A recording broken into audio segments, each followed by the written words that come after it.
cuando empiezas a pensar en negocio.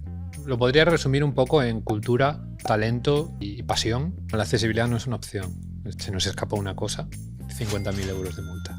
Venga, acepto el reto.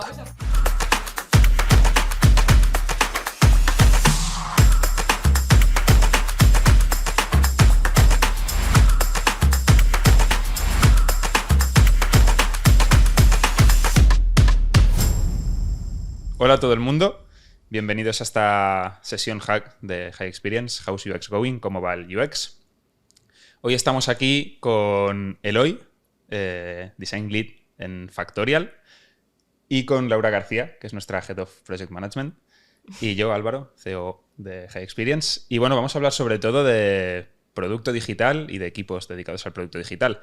Pero antes de esto, Eloy, nos gustaría que te puedas presentar, contarnos un poquito quién eres, de dónde vienes, cómo has llegado hasta Factorial, que es lo que hubo antes. Vale, pues me presento. Soy Eloy Rodríguez, nacido en Galicia, aunque ahora afincado en Barcelona, aunque antes de esto he pasado 10 años en Madrid. Y antes de estar en Factorial he trabajado en equipos de producto en distintos sectores. Anteriormente trabajaba en Roche Diabetes Care, que es una farma, que hacíamos productos para diabéticos, tanto físicos como digitales. He trabajado en BVA también, en Inditex, en Telefónica, y ya hace muchos años trabajaba en agencias de publi normalmente, enfocados a digital, que ahí es donde empecé un poco como mis primeros pinitos en productos digitales, que en aquel entonces no se le llamaban productos, se le llamaban webs. Y ahí fue donde empecé un poco mi carrera en este sector. Es un poquito de la publi en digital al diseño web como tal, ¿no? Pasando por un poco de producto físico en Roche, ¿era también cosa tuya? ¿O no, esto no? Vale. Aunque teníamos diseñadores industriales en el equipo, pero no, el mundo más de hardware es otro Vale. mundo, y por aparte el mundo médico si es muy complicado. Te habías metido y ya luego ya acabando en producto como tal, ¿no? Liderando lo que es un producto o sistema de productos que tenéis en Factorial hoy en día. Si Sí. lo he dicho bien. Perfecto. O sea que hubo, bueno, al final yo creo que la gente de producto venimos de diferentes mundos y por unas cosas o por otras acabamos, no sé muy bien de qué manera ahí. ¿Hubo algún paso previo que tú dijiste, en este momento ya soy diseñador de producto, o no sé si has trabajado también como product manager? O sea, ¿cuál fue la inflexión esta? Es decir, ya paso de hacer webs a liderar un producto o a diseñar un producto. Le añado un apunte a la pregunta de Laura, que fue algo que nos dijiste tú cuando estábamos preparando la sesión, que es el qué hace un diseñador de producto, ¿no? O sea, porque sabemos lo que hace un arquitecto, sabemos lo que hace un diseñador gráfico, sabemos incluso lo que hace un diseñador UX, UI si estás en el sector, un diseñador de cosas digitales, pero alguien que está solo en producto, ¿qué hace y en qué momento eres diseñador de producto? A ver, no hay una fórmula para esto, pero mi opinión personal es cuando empiezas a pensar en negocio, o cuando empiezas a pensar más allá del diseño, tecnología, data, lo que tú quieras. Al final, esta metáfora de somos arquitectos digitales, yo es lo que uso con mi madre para explicarle lo que hago. ¿Y lo entiende? Sí, lo entienden. Es que lo de los arquitectos está muy arraigado porque, bueno, es una profesión muy antigua. Todos vivimos en casas. Y yo utilizo el símil, ¿no? De somos arquitectos digitales, pensamos primero qué función tiene que hacer la casa que vamos a construir, qué podemos construir con el presupuesto que tenemos y el tiempo que tenemos, y luego la propia construcción, ¿no? del edificio. Y hay que pensar en todo. Por dónde van a pasar las tuberías, por dónde va a pasar la electricidad, los espacios, qué tipo de construcción es. No es lo mismo un hospital que una casa que el Guggenheim. Y para mí el símil de diseñador de producto está ahí. Ya no solo hago diseño, aunque diseño también podría ser todo, sino que también busco cuál es el impacto que va a tener este proyecto, cómo lo voy a medir, cómo se va a construir, y estoy desde el principio hasta el final. Y entonces, claro, aquí hay muchas fases, hay muchos interlocutores, hay muchos... claro, porque al final un producto digital no es simplemente un cliente que quiere una casa, ¿no? Es muchos stakeholders que tienen muchos intereses, incluso el usuario, ¿no? Que al final es el que va a acabar utilizando lo que tú diseñes. ¿Cómo, por ejemplo, si nos vamos a Factorial ya, cómo organizáis todo ese ecosistema de personas, cómo recibir esos insights? Un poco cuéntanos cómo funciona un equipo en Factorial. Vale, Pues nosotros trabajamos en equipos multidisciplinares donde está ingeniería, producto y diseño. Producto entendido como product managers. Son equipos pequeños, no suelen superar las 8 o 9 personas y se encargan de un problema concreto, lo que nosotros llamamos un pain, ¿no?, del cliente. Y en principio son casi autónomos o totalmente autónomos para atacar ese problema, descubrir cuál es el problema de los usuarios que tienen, investigar, hacer discovery, tener entrevistas, llámalo como quieras, y sacar una solución lo antes posible para esos clientes y además para generar impacto en el negocio, ¿no?, de Factorial. Tenemos unos entre 30 y 35 equipos, squads o como le queramos llamar, y cada uno trabaja en un problema distinto. Luego estamos agrupados por lo que nosotros llamamos dominios, ¿no?, que son, bueno, pues toda la parte de finance, toda la parte de people, payroll, core, y me falta... ¿qué me falta? Pues ya no me acuerdo ahora. Bueno, 6 dominios. Perfecto. No sé si Sí, yo añadiría, no sé si ves muchas diferencias o muchas similitudes entre la organización a nivel de equipo y a nivel de metodología cuando estás en Factorial, que al final son varios productos de un mismo ecosistema, ¿no? O, por ejemplo, trabajar en Roche, que al final tiene pues diabetes, diagnostics, tiene elementos muy distintos. ¿Hay factores en común o factores muy diferentes en cómo son los equipos de producto? Sí, lo más común es lo complejo que son. Es decir, todas las empresas son muy complejas. De hecho, es un sistema y entendido como, primero, como personas ya somos complejitos nosotros mismos, individualmente. Imagínate si haces un equipo y luego equipos de equipos que hacen una empresa. Es decir, es un sistema muy complejo. Yo sí que he visto ciertos patrones, tanto en empresas grandes como en pequeñas, que hacen que los equipos tengan mayor impacto, o mayor agilidad, o que estén más alineados. No hay una fórmula única, pero trabajar muy juntos, muy juntos, hablar muchísimo, es algo que yo destacaría, ¿no? Lo podría resumir un poco en cultura, talento y pasión, ¿no? De que si tienes una buena cultura de equipo, las cosas fluyen. El talento es importante porque con mejor talento, pues mejores resultados. Y luego mucha pasión, ¿no?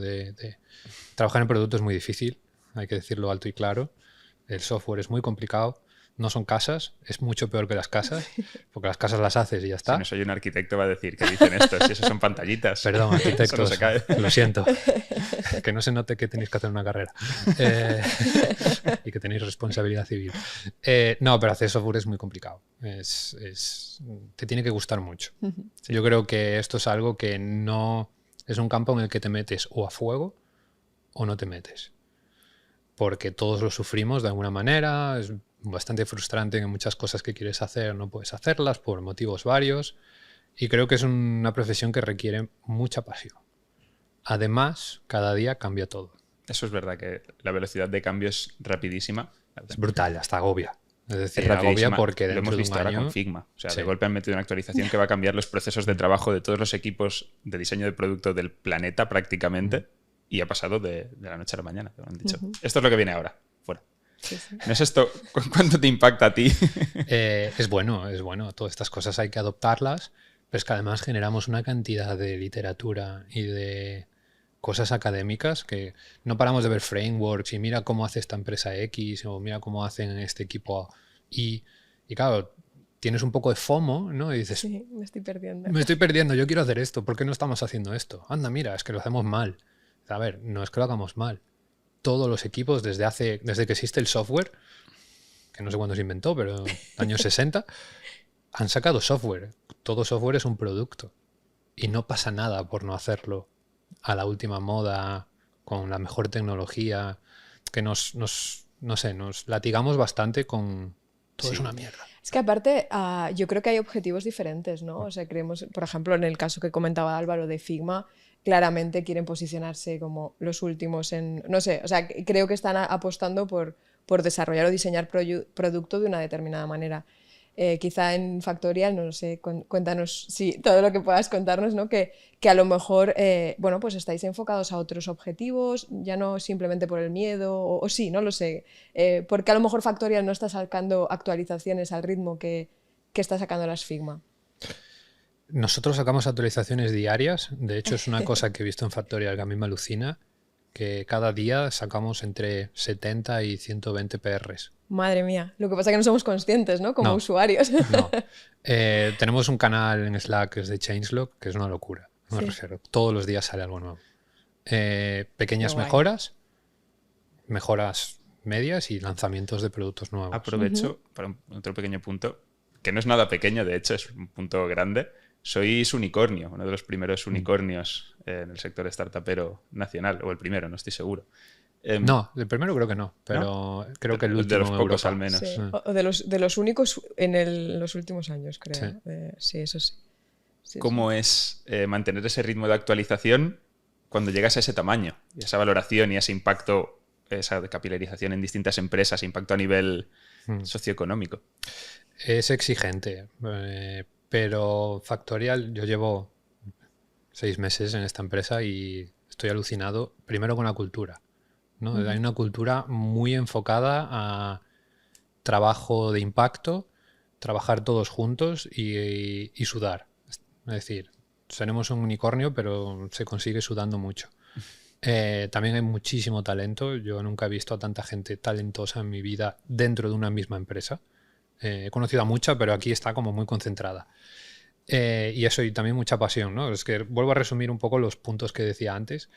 Y yo creo que parte toda la cultura, ¿no? De los valores que tenemos en Factorial, es que también han nacido así, ¿no? Y también los founders y todo el equipo directivo han invertido mucho en la cultura y eso se nota. Se nota cuando cala. ¿Cuál crees que es la clave, si la sabes, para esa concentración de talento? ¿Sois todos internos? ¿Trabajáis con externos tipo Implant o consultores, freelance, algún otro formato? No, somos todos internos por decisión de Factorial, pero sí que en otras empresas sí que he trabajado con implants y todo ha funcionado muy bien. De hecho, yo siempre he defendido que, bueno, si tienes un implant, al menos que sea una relación larga, ¿no? De que sea una persona que está en tu equipo, simplemente que, oye, la nómina se la paga otra empresa, pero que sea parte de tu equipo, y yo he visto que siempre ha funcionado. Además hay una cosa que dentro de las empresas grandes donde tienen muchos implants siempre se dice, pero ¿por qué no contratamos nosotros? Esto es Siempre mucho más pasa. caro. Dice, ya, pero es que hay una cosa que no has tenido en cuenta. En las empresas grandes, sociedades anónimas, hay que dar cuentas a los accionistas. Y el headcount, es decir, el número de empleados internos, no lo puedes crecer. Aunque te lo puedas permitir, no lo puedes crecer tan libremente. Entonces, muchas empresas tienen dinero, pero no pueden dedicarlo a contratar más empleados internos. Por eso se acaba contratando externamente, porque es la forma de seguir creciendo y haciendo proyectos y teniendo impacto, porque tienen el dinero, pero no lo pueden destinar solo de forma externa, ¿no? Lo que se conoce como el CAPEX y el OPEX. Sí. Esto ya es un poco más... Te añado un pequeño apunte sobre esto que, bueno, sin ánimo de desviar la conversación, volvemos a la Factorial, que también está el punto a favor de lo que es la formación de esos implants, el trabajar con partners de nicho, ¿no? Como puede ser partners de experiencia de usuario, partners de desarrollo front, partners de accesibilidad, ¿no? Que te van a proveer un talento que está en formación constante, tiene un apoyo de un ecosistema que les permite pues, ir aprendiendo, irse adaptando, etcétera. Que al final es un poco uno de los puntos a favor, ¿no? de implants, versus tener que asumir tú toda la formación de tu equipo y todo el desarrollo de equipo en un ámbito que igual no es tu especialidad o no conoces al 100%. Ganas flexibilidad, sin duda. Yo, mira, en la anterior empresa, en Roche, todo el equipo de diseño que yo gestionaba, que eran unas 15 personas, todas eran externas. Yo era el único interno. De hecho, era un poco raro porque iba a la oficina y estaba solo. Entonces era yo el outsider. Y estuvimos así años y la verdad lo bueno es, yo creo que la clave es tener relaciones de larga duración. Que no sean, oye, entras a un Totalmente proyecto de un de mes, acuerdo. sino que estemos meses, porque normalmente los problemas que intentamos resolver son muy complejos. Solo la curva de aprendizaje del problema lleva meses. Entonces, contratar en producto, que mucha gente se queja, las fases son muy largas, entrevistas, pruebas técnicas. Claro, porque hay que contratar muy bien.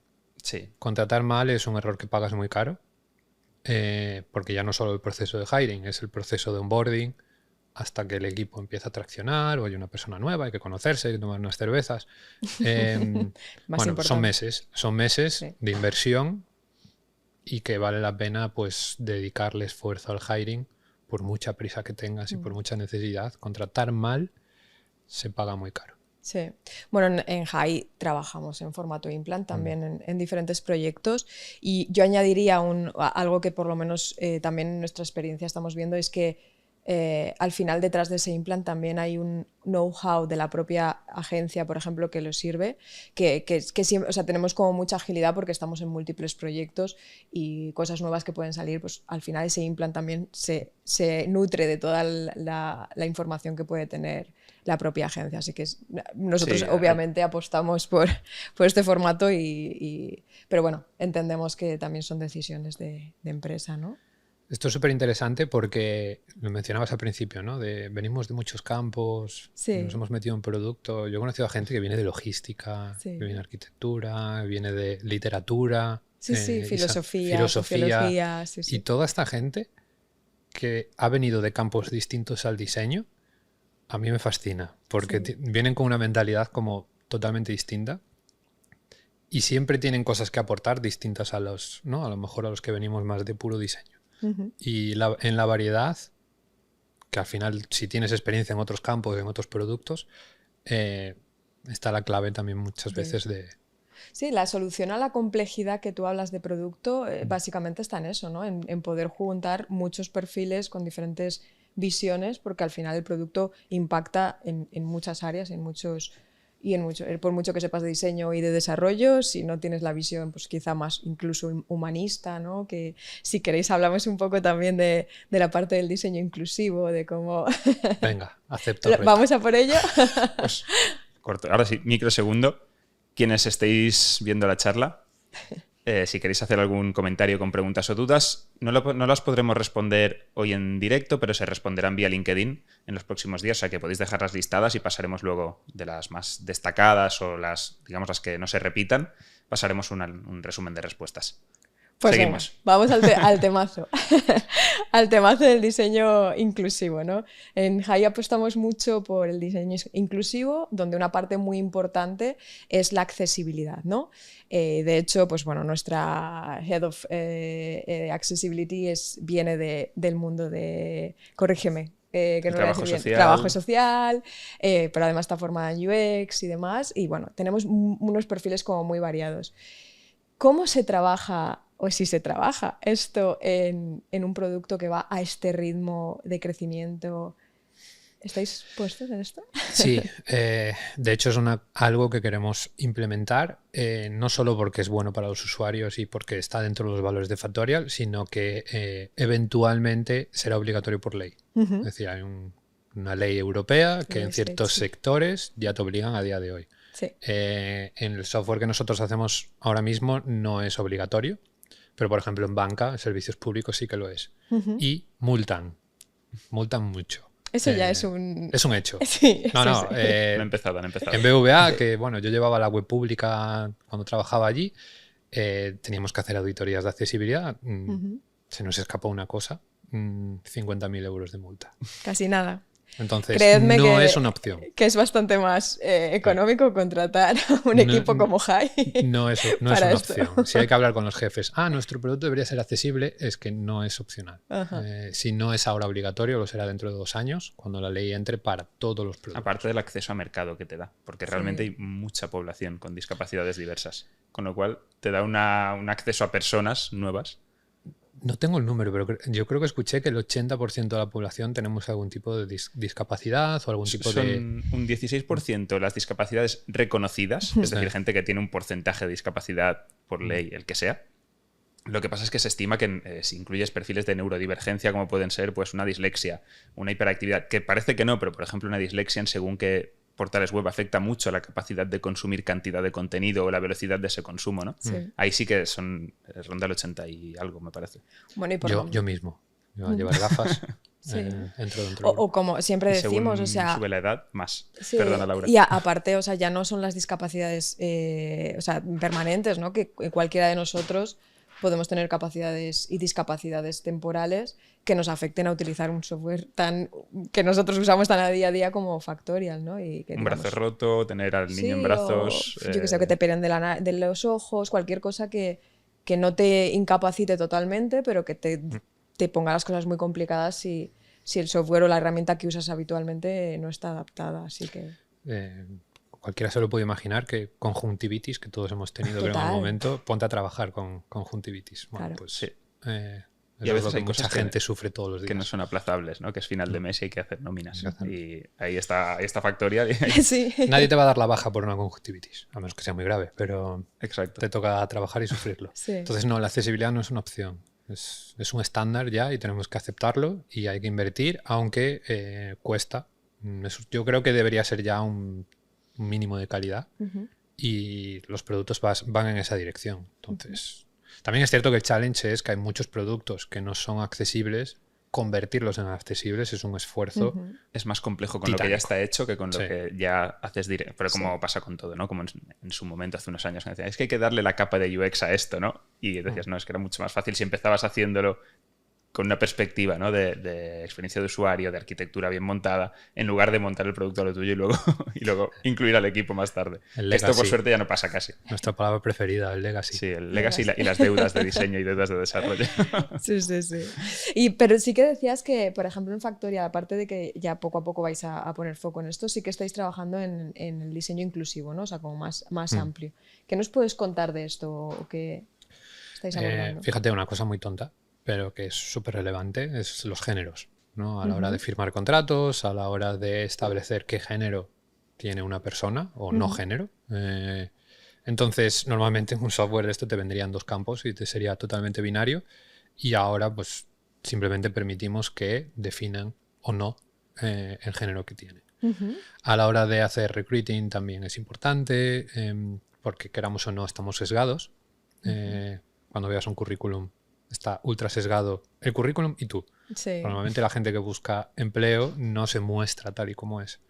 Yeah. Entonces, bueno, tenemos ciertas iniciativas para intentar minimizar estos sesgos. Qué bien. A nivel de content design, UX writing, digamos de redacción sobre todo de microcopies de las interacciones, o sea, estáis trabajando ahora mismo el tema de la inclusividad. Sí. Sí. ¿Os supone un reto grande? Lo digo porque es algo que nos encontramos con distintos clientes que al final el tema de si utilizar un género neutro, la E, la X, buscar maneras de evitar poner palabras con género. Creo que el reto está en cada idioma. Sí. Porque no es lo cierto. mismo en inglés hacer un género neutro que hacerlo en español o hacerlo en portugués. Entonces, claro, cada idioma tiene sus particularidades. Sí que lo hacemos e intentamos buscar la neutralidad donde podemos. Y hay ejemplos muy claros como en vez de poner sexo, pues ponemos sexo a la hora de en el nacimiento, ¿no? Y para establecer si ha nacido hombre, ha nacido mujer y luego el género es otra cosa. Sobre todo porque en el mundo de la salud esto nos enfrentamos, ¿no? De, oye, ¿cómo tratamos esto? De cara a los médicos es relevante. Sí, porque el sexo biológico para ellos, pues, factores de salud. Sí. Pero es un challenge enorme porque es que casi necesitarías un especialista en cada idioma para tener en cuenta todo esto. Obviamente le ponemos foco a los idiomas principales de nuestros mercados principales, pero no estamos ni de cerca en el punto que a mí me gustaría. Ya. Ir pasito a pasito. Porque, por ejemplo, cuando hablabas de estos equipos que se dedican, creo que has comentado antes o antes de empezar la entrevista, que os dedicáis como cada uno a un pain, ¿a un pain por país o ese mismo pain se reproduce en los diferentes países? No, somos equipos globales, ¿vale? Es decir, normalmente todo lo que hacemos es global, aunque ciertas variaciones dependiendo de la geografía. Los pains suelen ser bastante globales, ¿vale? Porque las empresas suelen tener los mismos problemas. Cambiando las legislaciones y idiosincrasias de cómo se paga la nómina y yo qué sé, cómo las horas que se trabajan, las empresas suelen tener problemas bastante comunes, tanto las pequeñas como las medianas como las grandes. Las grandes suelen ser mucho más específicos, mucho más enrevesados, ¿no? Más complejidad, más permutaciones. Pero suelen ser un patrón. Al final todas las empresas tienen que gestionar personas, pagar nóminas, gestionar el tiempo, gestionar proyectos, contratar, hablar, despedir. Tienen managers, esos managers tienen que cuidar de las personas que gestionan, y esto es un problema universal, y creo que esto es uno de los... Creo que es el síntoma de que Factorial tenga tanto éxito, porque se ha encontrado un problema bastante recurrente, que sí, que había otros softwares que ya estaban ahí, pero eran para empresas muy grandes, te cuestan un ojo de la cara, y a las pymes y a las medianas empresas no había nadie. También creo que le habéis dado un enfoque, digamos, por decirlo en palabras muy sencillas, llano y accesible a la gente. Es decir, no es lo mismo intentar usar Factorial y ver las cosas escritas de una manera que entiendes, ver una arquitectura que se pueda asemejar a otros productos que usas a diario, que ponerte a usar según qué software muy clásico, ortopédico y tradicional, en el que a una persona que no es de una gestoría le cuesta navegar y le cuesta moverse. Entonces, también un poco Sí, de hecho en Factorial siempre se ha apostado por diseño y tienen claro que esto es uno de los diferenciadores del producto, pero aún nos queda mucho que hacer, porque es que el problema, muchos de los problemas que estamos gestionando son difíciles. La nómina es muy difícil. Es decir, es muy complicado. Solo entender la nómina, yo no la entiendo. Entonces, ¿cómo gestionar la nómina? Que están involucrados un montón de personas, gestorías, hay muchas variables que tener en cuenta. Aunque tú hagas un producto que sea muy usable, el problema sigue siendo complicado.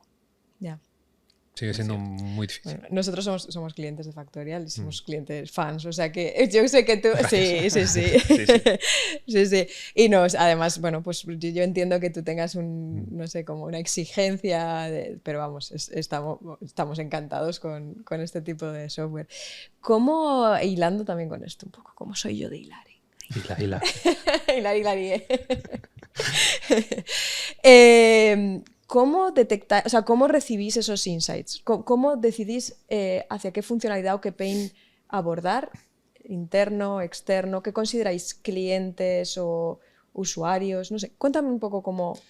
Vale, tenemos un equipo muy fuerte tanto de ventas como de Customer Experience, y son un poco el embudo a la hora de detectar pains, ¿no? Tanto ya sea porque a la hora de comprar Factorial los clientes esperan algo y nosotros no lo tenemos, o clientes ya actuales que se encuentran con un problema y tenemos que, desde Factorial, solventarlo, ¿no? Entonces, bueno, hacemos una priorización de todos estos pains, los categorizamos en base a distintos variables, normalmente impacto, negocio, y de ahí pues tenemos como una visión bastante clara de, oye, ¿cuáles son los mayores pains que tenemos que resolver? ¿No? Y de los más importantes. Hay algunos que son muy difíciles y nos llevan meses atacarlos, y hay otros que son relativamente sencillos y a lo mejor en 24 horas están solucionados. O sea que, por hacernos una idea, el equipo de ventas va recogiendo, aparte de vender, va recogiendo insights y os lo hace llegar, ¿no? Sí, y luego nosotros también constantemente tenemos contacto con clientes, entrevistas, estamos siempre en contacto, y además incluso también tenemos contacto con el propio equipo de People de Factorial, que son los primeros clientes. Entonces muchas veces los tienes al lado y les puedes preguntar, pues oye, ¿qué dificultades te has encontrado con las variables ahora de junio o la extra? El primer test lo tenéis siempre hecho por el propio equipo, ¿no? Sí. No, tenemos mucho contacto con clientes y la verdad es que tenemos relaciones muy buenas, tenemos incluso beta testers. Lo que pasa que, bueno, cuantos más puedas entrevistar, mejor. Es decir, ¿trabajáis también un formato de user research, digamos, más pautado de reclutamiento, entrevistas, no sé qué? ¿O trabajáis sobre todo con...? Somos bastante ninjas en esto. Vale. Sí. No tenemos researchers como tal. Yo lo he tenido en otros equipos y la verdad es que es un privilegio. Es muy guay. Sobre todo si tienes gente que ha hecho sociología, que claro, cuando hacen investigación la hacen con un rigor matemático. No, aquí somos un poquito más ninjas. De hecho, siempre estamos como valorando cuánto research es suficiente, y que esto yo he visto que muchos diseñadores o diseñadoras está un poco como... hay que entender que el research es un método para un fin, ¿no? Lo que importa es al final sacar el producto que tú saques. La investigación es necesaria para entender, para validar, para reducir riesgos, pero no es el objetivo. Y aquí pongo un ejemplo muy claro. Para hacer la vacuna del COVID hubo que hacer mucha investigación y es muy valiosa y es muy necesaria, pero lo que importa es la vacuna del COVID. que se estaba muriendo la gente. Y han tenido que acelerar la investigación para sacar un producto que nos hacía falta a todos urgentemente. Si no, se hubieran pasado seguramente 8 años investigándolo. Se habría acabado el COVID antes. Se hubiera acabado el COVID antes y hubiera muerto mucha gente. En diseño pasa lo mismo. Estamos un pelín obsesionados con necesito entender absolutamente todos los detalles y definir todo como tiene la solución, y pocas veces ocurre. Sí. Cuando no entiendes algo, obviamente tienes que salir y preguntarlo. Cuando tienes mucho riesgo de algo, tienes que validarlo, pero no hay que validar por validar tampoco. Si tienes 0 riesgo, sácalo. No pasa nada. Que te lo digan. Sí, nadie va a morir. Ya darás un paso atrás o ya verás si está ahí y lo usa muy poca gente, pero al que los 4 que lo usan les viene bien. Ya, sí. sin Es que en realidad penalizar. es la única forma muchas veces de saber realmente si va a funcionar o no. Bueno, por mucho research que hagas, hay cosas que no. O hay por cosas mucho que las da el mercado, sí. Sí, exacto. Y el uso y demás, sí. Factoría a veces decimos don't worry, be crappy, porque no pasa nada, me refiero. Hay muchísimos productos de muchísimo éxito que son una mierda. Sí. Amazon es una mierda, me refiero. Y vende, pero es que si lo miras desde un punto de vista de diseño, usabilidad y todo esto, es muy difícil de entender. Sí. La web de Zara, por ejemplo, es muy complicada. Es decir, no sigue ningún patrón, es complicado, es difícil, pero vende. Hay otras cosas que influyen en esto, sí, ¿no? Al final hay un resultado de negocio que siempre va a primar. O sea, quiero decir que son, en general, trabajamos con alguna organización que no es una empresa, pero la mayoría son empresas, y los productos digitales de estas empresas sirven para que esa empresa gane dinero y para que sus clientes ganen dinero, generalmente si es un B2B. Y eso prima. Al final tienes una meta que cumplir, ¿no? Y tienes que lanzar funcionalidades que ayuden a eso. Y el research, lo que decías, es una herramienta para llegar ahí. Y esto es importante, que yo, por ejemplo, que también doy clase de diseño de producto, y se lo menciono a mucha gente que hablado empieza. de esto, pero era otro punto a comentar importante. Que das clase en Erisaba, creo que era, ¿no? En Erisaba y de Hero Camp también. Exacto.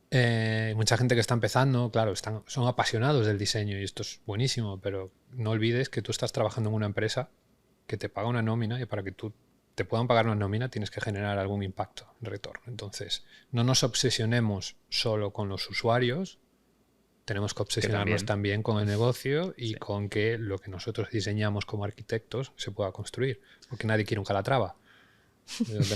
Y hay bastantes, ¿eh? Buen ejemplo. Sí, es que es... Sí, pero esos 3 elementos que un poco son usuario, negocio y tecnología, ¿no? Que sea, en High Experience solemos hablar de ello como usable, rentable y factible, que son como 3 patas de cualquier cosa que diseñes, porque si no se puede ejecutar, va a dar igual que sea muy bueno para el usuario y muy rentable porque nadie lo va a poder hacer. Si no es sostenible económicamente, va a dar igual que sea tecnológicamente viable y al usuario le venga muy bien porque lo van a cerrar. Y si es tecnológicamente viable y rentable, pero nadie lo quiere, tampoco te sirve, ¿no? Entonces hay como esos 3 componentes. Al menos que seas Calatrava, que te pagan, entonces... se hace y ya está. Bueno. Entonces tienes una virtud divina o no divina, hay que ver de dónde viene. Política. Que te permite... No quería decirlo yo. Se puede decir. En ese caso sí, que además no creo que nos esté viendo tampoco. No creo. Si nos estás viendo, saludos desde aquí. Señor Calatrava, un like, por favor. O contrátanos. No se enfade con lo que tú quieras. Oye, ¿y cómo... vale, vamos un poco a la parte más de... Porque queremos hacer productos con impacto. ¿Cómo medimos ese impacto? ¿Cómo medís ese impacto en Factorial? Vale, nosotros tenemos como... Es que claro, somos un producto que tiene muchos productos, ¿no? Payroll, People... tenemos unas métricas globales que normalmente son de negocio, MRR, NPS y Churn, pero luego tenemos otras métricas por el medio que son más de producto, ¿no? Desde NPS y SaaS, tenemos métricas de estabilidad de la plataforma, de errores, ¿no? Entonces estas son como nuestras guías, un poco lo que se conoce métricas lagging y métricas leading. Tenemos muchísimos datos en Factorial, muchísimos disponibles. De hecho, lo difícil a veces es tenerlos en un mismo sitio y poder explotarlos, ¿no? Muchas veces se miden con herramientas distintas, entonces tienes que meterlas en un data lake y el arte de explotarlas y de hacer las preguntas correctas es complicado. Tenemos un equipo de data que nos ayuda, pero en diseño muchas veces nos cuesta, sobre todo preguntar, hacer la pregunta correcta, ¿no? El dato seguramente está ahí y hay que formularlo, calcularlo, pero Así como decíamos que investigación más cualitativa, pues la suficiente, en cuantitativa está muchas veces ahí, es mucho más accesible, mucho más barata y te puede sacar de muchas, bueno, te puede ayudar a tomar muchas decisiones. Sí, desde luego. Esta es otra pata que un product designer más o menos debería controlar. Para mí un product designer es generalista. Te quería preguntar por esto.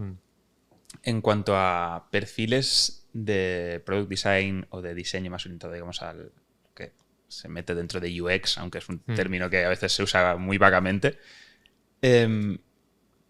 ¿lo tratáis en genérico? ¿Tenéis, digamos, subespecialidades tipo UX, UI, gente que haga la pregunta correcta y gente que trabaje la interfaz? ¿Cómo un poco buscáis el equipo o qué características buscáis en distintos perfiles para aseguraros esto, ¿no? Que está preguntando por el dato que existe en algún lugar, pero que hay que saber cuál es en concreto el que necesito, que está haciendo la pregunta de arquitectura correcta o que está enfocando desde negocio de la manera adecuada. ¿Cómo es un poco ese criterio de...?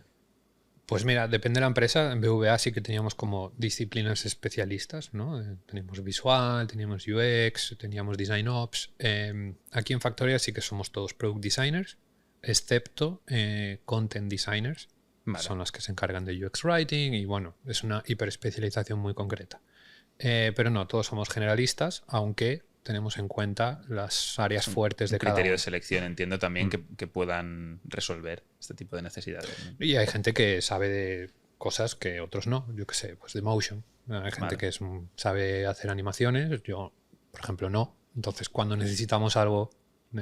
aunque esté en otro squad, digamos, en otro equipo de otro producto. No, colaboramos mucho. Vale. Estamos cada uno en su equipo, pero al final somos todos... Si tenéis un foco, pero equipo de digamos peticiones o tareas concretas que pueden venir de otro de los equipos, que échame una mano con este motion, échame una mano con este, lo que sea. En la medida de lo posible nos ayudamos todos con todos. De hecho, practicamos mucho el ownership, ¿no? De si encuentras algo roto, o arréglalo tú. No esperes a que venga alguien o pídeselo al manager a ver si lo arregla. No, es como vete tú, arréglalo. Y luego compártelo. Luego avisa de que lo has arreglado. Avisa y comparte el aprendizaje si lo has tenido de, oye, esto está arreglado. Fantástico. Aprovecho otro tema que además tratábamos fuera de cámaras, la comunicación, que has dicho antes, es uno de los pilares más importantes y me he quedado con ganas de indagar. Nos comentabas eso antes de empezar la charla, que sois muy remote first, ¿no? Y bueno, que uno de los pilares es esa buena comunicación. No sé si de esto quieres añadir, comentar alguna cosa, buena práctica que estáis haciendo para facilitar, ¿no?, este flujo de información entre las personas. Yo no entiendo ningún equipo que no hable. Tampoco no se entienden equipo, entre ellos en un equipo que no hablen. Es como yo con mi pareja no hablo. Bueno, pues, no creo que llegues muy lejos. Pero bueno, a lo mejor sí, hay gente muy rara. No, pero yo soy de sobrecomunicar. Porque estamos todos como muy a full con las cosas. Procesamos muchísima información cada día, pero hay que estar atentos a lo que ocurre, ¿no? Hacía un poco el símil el otro día de estos 35 equipos, somos como un ejército, ¿no? Cada uno un pelotón y cada uno haciendo cosas en la guerra. Que claro, tienen que hacer sus cosas, pero al mismo tiempo como ejército nos tenemos que coordinar y nos tenemos que comunicar y tenemos que saber qué tenemos que atacar y qué no. En los equipos de producto es lo mismo. Y pasan a tanta velocidad que o dedicas mucho tiempo a comunicar y a entender y a recibir las comunicaciones que te lleguen, que si no estás perdido. O estás en tu cueva y tu impacto será más limitado. Sí. Claro, nosotros trabajamos todo en Async, estamos distribuidos, nos apoyamos mucho en Slack, Notion, todas estas herramientas, pero generamos tanta información que procesar que cuesta. Slack es nuestra virtud y nuestro... Sí. Tengo a veces la misma sensación con Notion, ¿no? Que es una maravilla de herramienta, pero es muy fácil llegar a generar un volumen de contenido que luego nadie va a tener la capacidad de leer. Sí. Que tiene que estar a veces hay maneras de organizarlo para que sea más legible. Tienes que sacar el tiempo para hacerlo. Genera dilemas internos. Y luego documentar cosas. La documentación está bien, pero hay que tener mucho cuidado. Siempre hablamos de, es que deberíamos documentar este patrón de diseño, este flujo, este no sé qué. Es como, mira, en el momento que lo documentes, al día siguiente ya está deprecated, ya no vale. Sí. Porque ha salido otra cosa nueva, entonces toda esta inversión que has hecho por documentar, normalmente se tira a la basura. Sí, deberíamos documentar el proceso. No documentes proceso ninguno. En el momento que lo bajas a papel o a Notion, a lo que tú quieras, va a venir alguien y se lo va a saltar. Es que normalmente pasa esto. Puedes hacer una mini guía, voy a dar instrucciones, pero no documentes como tal, a menos que sea estrictamente necesario. Y documenta solo lo justo porque nadie se lo va a leer. Y esto nos pasa con ahora el Design Systems, la documentación y todo esto. Mira que hemos hecho documentación de Design System, midiéndola, ningún diseñador se la leía. ¿Y desarrollo? Tienen más tendencia a leer, sí. Sí, y aquí sí que hay que documentar. Sí, es que nosotros, por ejemplo, es verdad que trabajamos, no trabajamos para nuestro producto, no estamos iterándolo constantemente, sino que normalmente son proyectos, ¿no? Y yo por lo menos personalmente sí que apuesto bastante por una documentación mínima y sobre todo si trabajamos que es muy común que trabajemos a la par con equipos de desarrollo que además ni siquiera son nuestros en muchos casos, aunque tenemos también un equipo de desarrollo, ¿no? Entonces, bueno, en nuestra experiencia al menos, la documentación para desarrollo, los design system, aunque sea que vayamos iterándolos constantemente, ven la luz. O sea, es como, oh Dios mío, qué maravilla trabajar con, aunque sea mínima, tampoco te creas que dedicamos muchísimo tiempo a la documentación, pero entiendo que vosotros estáis mucho más vivos, ¿no? No, y hay que hacerlo, lo mínimo hay que hacerlo. Eso, tú no puedes construir un edificio con los planos, hay que entregar cierta documentación. No es cero, solo que no caer en la tentación de sobredocumentar. Hacerla de consumo ágil para... O sea, que es mejor documentar un 50% y que se lea que documentar un 150% y que nadie lea nada. Que entonces como si hubieras documentado 0, pero te ha consumido las horas de sobredocumentar. No, y tenemos tendencia a la literatura, ¿no? Sí, cuando te pones... Cuesta mucho, pero cuando te pones... Madre mía. A lo mejor era más fácil con una foto, una imagen. En plan, aquí. O 2 estados de un botón. ¿Ya está? Sí. Sí. Además, Notion te permite embeber incluso el prototipo para explicarlo. ¿Sabes? Ya. Esto es una de las cosas que sí que cambiarán mucho en el futuro. Pues eso, de modes, estar mucho más cerca de desarrollo. Yo creo que se aligerará mucho la parte de handoff, ¿no? Y se automatizará mucho. Te quería hacer una pregunta concreta del sistema de diseño. Entiendo que vosotros tenéis un design system interno de Factorial. Sí. Que al final, como decías, trabajáis varios productos, aunque visualmente desde fuera sea uno, que la gente entiende Factorial como un producto, trabajáis varios, que son lo que desde fuera se ve como varios módulos de contratación, ¿no? Y el Design System da servicio interno a cada uno de estos equipos de cada producto. ¿Seguís algún método, proceso de gestión, de gobernanza o de priorización dentro del sistema de diseño para facilitarles ese trabajo porque cada equipo tendrá sus prioridades y esto suele pasar, para todo el mundo su prioridad es la urgente porque le están metiendo presión por otro lado. Entonces, ¿cómo trabajáis un poquito esto desde el sistema de diseño? Si se puede resumir. No tenemos un semi-design system, no tenemos un gobierno porque no se decidió otras prioridades. No hay un gobierno establecido. Lo echamos en falta.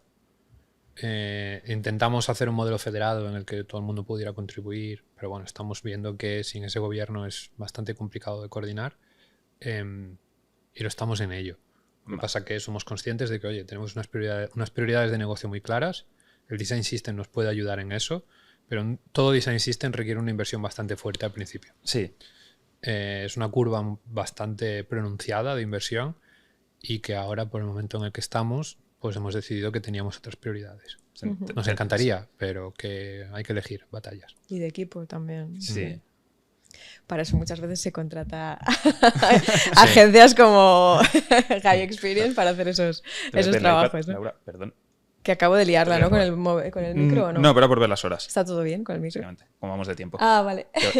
Vamos Oye, bien. una cosa que no hemos mencionado antes, porque tú antes has dicho que son 3 pilares y me ha faltado metodología. No sé, no usáis, o sea, no es uno de los pilares para que funcionen los equipos. No. De hecho, creo que es la primera vez que digo un no como respuesta a esta pregunta. Me gustaría saber. Pues cuanto más. De hecho, Factorial somos un poco anti-metodologías. Anárquicos, ¿no? Sí. Nos gusta la entropía. Tenemos como los principios Agile, pero no están escritos en ningún lado. Que creo que es lo bueno. Vale. Pero no hacemos ni Scrum, ni Kanban, ni nada de esto. De hecho, cuando dices la palabra Agile, por ahí... A alguien se le pone la piel de gallina, sí, ¿no? Sí, todo el mundo te mira raro. Yo ya he vivido todas las metodologías en todas las empresas y la verdad es que no me caso con ninguna y me parece que hay un poco obsesión por la metodología. La metodología es sácalo. Sácalo a la calle. Es como, a mí me da igual. Estudio arquitectura. Me parece fantástica la metodología del estudio de arquitectura, pero lo que importa es el edificio. Si tienes una metodología, un proceso, un framework y a ti te va bien, fantástico. Pero que no nos obsesionemos con esto, que las empresas tienen tendencia a pillar conceptos de moda y trillarlos, ¿no? Hace años eran los Big Data, que ahora ya nadie habla de Big Data, agilismos, ahora AI. Entonces tienen tendencia a pillar estos trends y incluso meterlos con calzador en todas las empresas. Sí. Lo que importa al final es la cultura. Da igual que tengas una metodología X. Nosotros intentamos hacer que las cosas ocurran cuanto antes y ya. Y cada equipo es libre de autoorganizarse como quiera, obviamente coordinándonos un poco, ¿no?, entre estos pelotones y compartiendo ciertas cosas como métricas y cosas así, pero cada uno se gestiona como vea. Hay un bloque que teníamos pendiente de tratar, que quiero sacar un poco como último bloque dentro de lo que es equipos, que era el de, hemos hablado antes de inclusión y de accesibilidad del producto hacia afuera, pero tenemos pendiente tratar hoy un poquito la multiculturalidad y la inclusión en el equipo, ¿no? Incluir personas de distintos contextos, perfiles. No sé si nos quieres contar algo de esto, de política en Factorial, experiencias, objetivos que queráis cumplir, ¿no? De diversificar en este sentido. No sé si tenemos algún objetivo en esto. Simplemente somos un equipo diverso, tenemos de todo, distintas nacionalidades, culturas. Vamos, de manera natural todo. Y... United Colors of Benetton. Dentro de Factorial. Lo que sí que te puedo decir es que concretamente en diseño, y esto me lo encontré creo que más en BVA, impacta muchísimo la cultura a la hora de trabajar. Sí. No tanto esta diversidad, sino que, oye, no es lo mismo un diseñador cultura España, que cultura latinoamericana, que Turquía, o yo, por ejemplo, en Roche trabajando con suizos y alemanes. Diseñamos totalmente distinto. Voy a hacer un mini apunte, pero has dicho varias nacionalidades que las tenemos personas todas justo en el equipo, así que hola Diego, hola Almila. Hola Ale. Hola Ale también, cierto, y seguro que me dejo más gente porque hay más. Sí. Caral, que está en Suiza. De hecho, lo digo por algo bueno, porque yo cuando trabajaba con suizos, austríacos, alemanes, son como mucho más estructurados, mucho más organizados. Nosotros... Para lo bueno y para lo malo, porque a veces les falta velocidad luego para resolver cosas, porque necesitan totalmente construir toda la caja entera y ponerle todas las patas y... Tomar decisiones no es su fuerte. No, en esto los suizos no se mojan. Y ahí es donde entrábamos nosotros, España, que es cultura latina, ¿no? Y improvisar, que se nos da muy bien improvisar y a ellos no. Y oye, pues mira, hacíamos un balance. Ellos más organizados, nosotros mejores improvisando. Pero es importante entender estas cosas, porque no todos los diseñadores y diseñadoras son iguales. Aunque estén en España, aunque sean españoles, aunque sean del mismo país, las diferencias culturales se notan. No usan los mismos productos en su día a día, con lo cual también eso se nota. O sea, no es lo mismo una persona habituada a usar en su día a día de verdad, acostumbrada a usar Tinder y TikTok, que una persona acostumbrada a usar Facebook. Va a tener pautas de interacción en su cabeza muy distintas que le salen de manera natural, solo porque son los inputs que tiene. Mira, hay un ejemplo muy claro de trabajar en banca con dinero. La deuda la entendemos en España como algo que no quiero tener, ¿no? Me siento incómodo con la deuda. Sin embargo, vas a países más de Centroamérica, Sudamérica, donde la deuda es lo que les permite vivir. Y es deuda tras deuda, ¿no? Y acaban teniendo 20 tarjetas de crédito para pagar la deuda anterior. Y de hecho en Estados Unidos, si no tienes deuda, no te dan un crédito. Es decir, si tienes cero deuda, eres sospechoso. Has hecho algo raro, ¿no? Sí, has hecho algo raro. Porque no saben tu nivel de cómo devuelves la deuda, ¿no? Entonces, es importante entender esto, de que solemos pensar de que los problemas son como muy concretos para nuestra cultura. En el momento que saltas a otro país te das cuenta de todo lo equivocado que estabas. Sí, esto nos ha pasado tratando concretamente con países de Sudamérica, que es que ya... incluso hablando el mismo idioma, pero desde el lenguaje empiezas a notar que hay cosas... Estamos muy cerca, ¿eh? Que hay cosas que le llamas distinto y son la misma, o cosas distintas que tú usas la misma palabra y luego no estás hablando de lo mismo. Ujú. Hay muchas, o sea, esto es un ejemplo muy tangible, ¿no? Pero muchas pequeñas diferencias que suman y que hacen que a veces haga falta personas que conozcan el contexto Desde luego. o investigar mucho. Y si en esos saltas casos. ya a Asia, vamos, la fiesta bueno, es mucho Es más... dife- eso es- sí, bueno, hemos trabajado también y es diferente, es totalmente diferente. Y además, Totalmente. ya no solo la forma de entender el producto y demás, sino también la forma de comunicarte y de entender que nunca dicen un no, por ejemplo, ¿no? No, O sea, no saben. nunca hay no, entonces luego... Pero sí, bueno, al final lo que hablábamos al principio de esa riqueza que da el que haya diferentes perfiles con diferentes backgrounds, también el que haya diferentes personas con culturas diferentes, es al final lo que hacen productos, bueno, pues buenos productos y unicornios, ¿no? A lo mejor. Totalmente. Cuanto más puedas tener de variedad, en todo, en mayúsculas, al final tendrás más perspectivas siempre.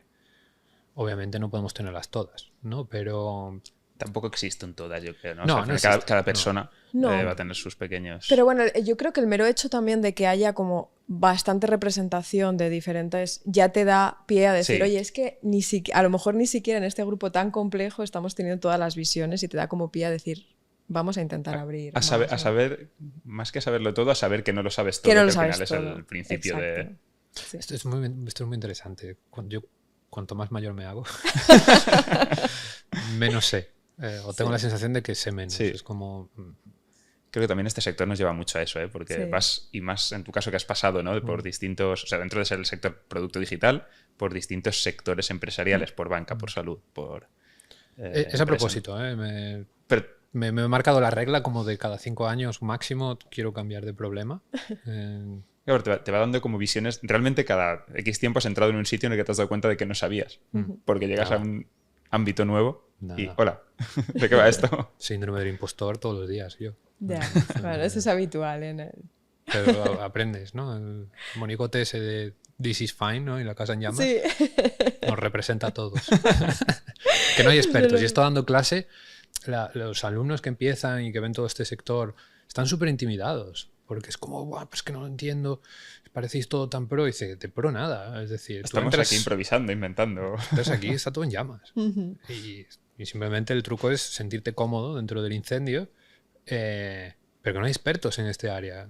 Recordemos No, que el hay primer expertos iPhone... en cosas muy concretas, pero que llevamos- micro nicho que puedas llegar a dominar, pero que no puedes llegar a llevamos 2 dominar días. tecnología. Es algo que existe. El primer iPhone que decías tiene ahora 15 años. No había apps. Exacto. Hace 15 años no se hacían apps. No hay, no es como en medicina que puede haber alguien que lleva haciendo solo cardiología 40 años seguidos. No se puede, no ha dado tiempo. El año que viene esta profesión será distinta. No sabemos cómo. Pero es que acaba de empezar. Es decir, no voy a decir que tiene 15 años porque ya existía el software de antes, pero que software de gran consumo, ¿no? A través de aplicaciones y todo esto, pues 15 años. Y sobre todo también que o sea, cada vez estamos enfocando diferente. O sea, se construía software hace 15 años, pero se construía con un único objetivo. Cada vez vamos abriendo más y, por ejemplo, ahora sí ya nos metemos más en lo que hablábamos antes, ¿no? De diseño más humanista, centrado en valores y demás. El espectro se abre muchísimo más. Ya no vamos solo al usuario, sino que vamos también al impacto que puede tener nuestro producto en medio ambiente, Voy a aprovechar sociedad. la pregunta de Laura para ir al último tema. Bueno, que no era una teníamos. pregunta, en realidad, Bueno, era sí, una reflexión. el hilo que sacas, que era Una el del reflexión. futuro, ¿no? El de hacia dónde va el producto digital, nuestra manera de trabajar, cosas que vienen ahora. Laura sacaba una muy interesante, que es todo el tema de Design for the Future. El diseño Bueno, para diseño centrado en valores y todo esta perspectiva más humanista. un mejor contexto global para todos, ya sea ecológico, social, del tipo que sea. Tenemos también tendencias de las que has mencionado antes, tipo inteligencia artificial. ¿Ves algunas de estas patas como que vayan a pegar fuerte en la disciplina? Que nos vayan a, digamos, a cambiar la rutina diaria, al menos. No sé si la vida, pero... Sí, a ver, inteligencia artificial es un sí absoluto. La inteligencia artificial no te va a quitar el trabajo, pero la gente que sepa usarla sí, es obvio.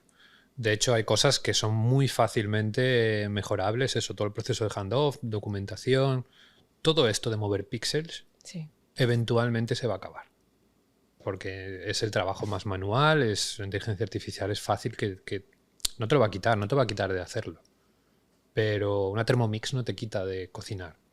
pero te lo agiliza muchísimo, ¿no? Ujú. Entonces, yo lo veo así, ¿no? AI para diseñadores, una Thermomix. Aprende a usarlo y seguramente cocines mejor o más rápido o más eficiente o te puedas dedicar a otras cosas. Los productos, sí, los va a cambiar. Creo que tardará un poco más, ¿no? A nivel de ya modelos de interacción, cosas así, pero que ya están pasando cosas como los agentes, ¿no? Que son los que hacen decisiones. Ya no es que yo le pido a AI, le doy un input y me da un output, sino que los agentes ya hacen cosas, ¿no? Es un poco la metáfora de Jarvis, ¿no? De Iron Man. Y esto acabará pasando, yo creo que, opinión mía, en todos los productos. Pero le quedan aún un par de años. Solo Todo un esto par Un de par. años, lo ves. si no Es explota. mañana, Bueno, prácticamente. sí, todo si no explota En- y no... En planificación de proyecto es nada, Es eso es nada. como dice, ahora es mañana o pasado mañana, están planificando ahora proyectos para muchos sitios, ¿no? Para final de año, enero. Pero final de año, enero ya es el año que viene. Sí. Y el siguiente es lo que llevamos de 2023 sumado ahí, prácticamente, en términos de planificación. A nivel puro delivery, handoff y hacer planos de casa, es decir, Figma, que no sé si obsesionamos con Figma, pero solo vale para hacer planos de casa. Es el AutoCAD nuestro. Bueno, yo estoy esperando que pegue un pelotazo y que, no sé, que te genere ya todos los flujos, todas las microinteracciones, todo el prototipado, toda la documentación, con un par de clics, espero. Porque aún gastamos mucho tiempo en eso. Sí. Que está bien, porque yo soy muy de craft, ¿no? Yo soy muy de ponte ahí y empieza a dibujar, lo que sea. Sí, Y pero no sí hay que es que verdad tenerle miedo. hay a mucho esto. trabajo a día de hoy en el sector mecánico, ya no tanto de toma de decisiones de diseño en el Figma, que totalmente valioso y digamos que aporta muchísimo, pero hay muchas horas dedicadas a copiar variables, poner paddings a mano en 30 variables, que eso realmente es muy agilizable. Eso no tiene mucho sentido. Y una vez que has tomado esa decisión de que ese padding va a ser ese, el trabajo repetitivo de ponerlo, pues no realmente el valor que aporta versus el esfuerzo que conlleva. Es más, tiene digamos una balanza menos óptima. Yo espero que nos den un pelotazo por ahí, una Thermomix.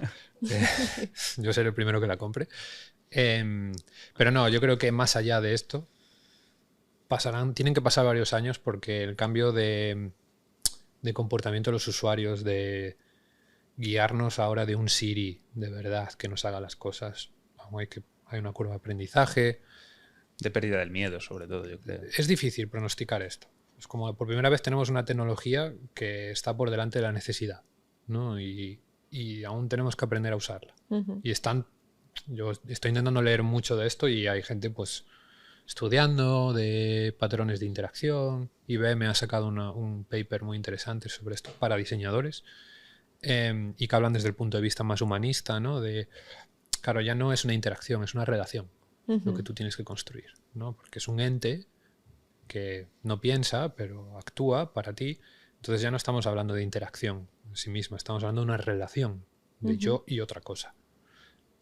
Súper interesante, muy recomendable esto de IBM. Pues me lo apunto porque yo Sí, no también no lo he leído, pero lo leeré. Suena bien, A sí, ser sí. posible. AI Pronto. Foundations, creo que se llama. Vale. Qué guay, qué guay, qué guay. Tomamos nota. Pues por ir un poco yendo a la parte final, que llevamos ahora una horita, vamos perfecto de tiempo, pero hemos tocado un montón de temas. Sí.